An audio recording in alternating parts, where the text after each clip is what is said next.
మస్తాన్ రావు గారు. సార్ వర్మ గారు. సార్ ఏంటి మీ అనాలిసిస్ ఏంటి, మీ విశ్లేషణ, మీరు గమనించింది? 183 నాలుగు చెప్తే 127 రెడ్డి గారు అంటున్నారు.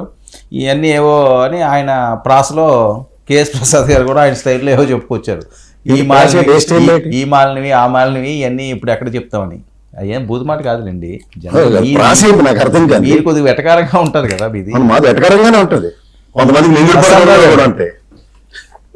ఎటకారానికి అందులో ఎక్కినప్పుడు కళ్ళు మీరు కాను, కొంతమందికి తర్వాత టైం వచ్చినప్పుడు కళ్ళకి ఎందుకు వస్తే పైకి వస్తే తర్వాత తెలుస్తుంది. సార్ గుడ్ ఈవినింగ్ అండి. 1990 వెరీ గుడ్ ఈవినింగ్ అండి మీకు. సార్ ఇప్పుడు ఈ సర్వేలు అనేవి ఎలా తయారైనాయి అంటే ముఖ్యంగా 2024 తర్వాత ఈ సర్వే శ్రమోడు ఎవరు కనపడుతుంది. సర్వేలు అంటే ఇప్పుడు ఇందాక ప్రసాద్ గారు అన్నట్టు క్షేత్రస్థాయికి వెళ్ళి చేసే సర్వేల కంటే కూడా ఇప్పుడు మన ఇంట్లోనే కూర్చొని ఒక పవర్ పాయింట్ ప్రెజెంటేషన్ కి మనం కనుక ఏఐకి ఇచ్చేస్తే వాళ్ళు కొంతమంది ఎవరో 1,93,000 మంది అన్నారు కదా, 2,64,900 మందిని మేము చేసాము.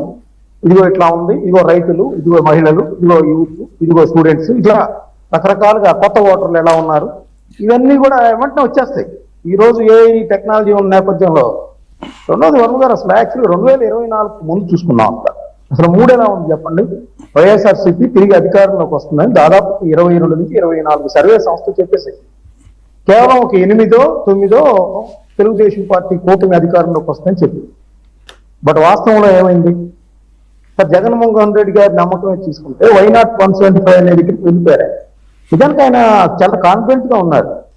ఎందుకంటే 2,73,000 కోట్ల రూపాయల సంక్షేమ పథకాలు కావచ్చు, కరోనా అప్పుడు ఆయన చేపట్టిన చర్యలు కావచ్చు, లేదంటే ఆయన వెళ్తున్నప్పుడు సిద్ధం సభలకు జరిగిన ఆదరణ కావచ్చు, అవన్నీ చూసినప్పుడు ఆయన why not Kuppam, why not Pithapuram, why not Mangalagiri కూడా వెళ్ళిపోయారు ఆయన. కానీ వాస్తవంలో ఏంటి, ఆయన సంక్షేమ పథకాలు అయితే అమలు చేశారు, కానీ లా అండ్ ఆర్డర్ విషయంలో కానీ, కార్యకర్తల విషయంలో కానీ, లేకపోతే వాలంటీర్లు వంటి వాళ్ళు చేసిన కొన్ని పరిస్థితులు కానీ, లేకపోతే ఐపాక్ కొన్ని వాస్తవ విరుద్ధంగా ఆయనకి ఇచ్చిన ప్రజెంటేషన్ కానీ, ఇవన్నీ వెలిసి ఘోర పరాజయం తీసుకొచ్చిన పరిస్థితి ఉంది. సో నిజానికి ఇప్పుడు సర్వే చూస్తే ఏంటంటే 83 వైఎస్ఆర్సీపీ, 62 టీడీపీ కూటమి, క్లీన్ కంటెస్ట్ వచ్చేసి 30 అని చెప్పారు. ఇప్పుడు నిజంగా ఇది నమ్ముకుంటే కనుక ఇప్పుడిప్పుడే పుంజుకుంటున్న వైఎస్ఆర్సీపీకి సంబంధించి మళ్ళీ పుట్టి ఉంచినట్టే అయితే ఈ సర్వేలు నమ్ముకుంటే కనుక. ఎందుకంటే ఇప్పుడిప్పుడే వైఎస్ఆర్సీపీ వాళ్ళు ప్రజల్లోకి వస్తున్నారు, ఏదో అధికార పక్షం వైఫల్యాల మీద ప్రశ్నిస్తా ఉన్నారు, కొద్దిగా పుంజుకుంటుంది. ఇప్పుడిప్పుడే కార్యకర్తలు కూడా బయటకు వస్తున్నారు, ధర్నాలకు కూడా వస్తున్నారు. ముందు పిలవాల్సి వచ్చేది, సంవత్సరం క్రితం అయితే పిలవాల్సి వచ్చేది, ధర్నాలకి జనాలను ఎత్తుకోవాల్సి వచ్చేది. ఇప్పుడు సత్యం మేము చూస్తా ఉన్నాం.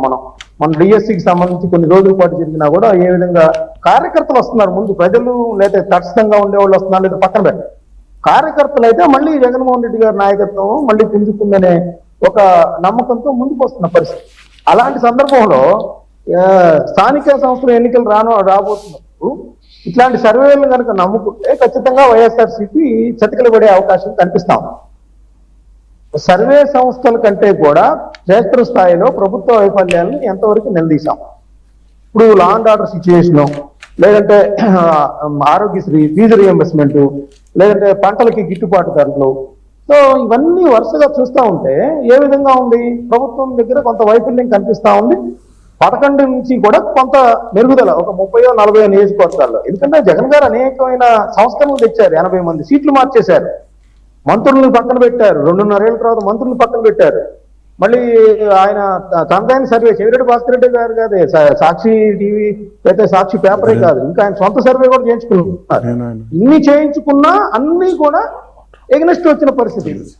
నేను ప్రసాద్ గారిని ప్రసాద్ గారు పర్మిషన్ చెబుతున్నా, ప్రసాద్ గారే ఉన్నారు, ఏం చెప్పారు అసలు నిజానికి వైఎస్ఆర్ కూటమి కనుక అధికారంలోకి వస్తే తనకేం చేయాలో కూడా చెప్పారు. సో అంత కాన్ఫిడెంట్ కలిగింది, ఎనలిస్టుల్లో కూడా అంత కాన్ఫిడెంట్ కలిగింది. కానీ కాదు కదండి, చాలా మంది చాలా రకాల సర్వేలు కాదుగా, చాలా మంది చాలా సర్వేలు ఇచ్చారు కదా, అందరూ రైట్ అవ్వాలని లేదు కదా. నేను అంటే జగన్మోహన్ రెడ్డి గారి పరిపాలన, ఆయన సంక్షేమ పథకాల అమలు అవన్నీ చూసినప్పుడు, లేదా సర్వే సంస్థలు కూడా అత్యధికంగా ఇచ్చినప్పుడు వచ్చేస్తుందేమో తిరిగి అధికారంలోకి వైఎస్ఆర్సీపీ అనే భావన ఉన్నాడు. కానీ వాస్తవంలో ఏమైంది?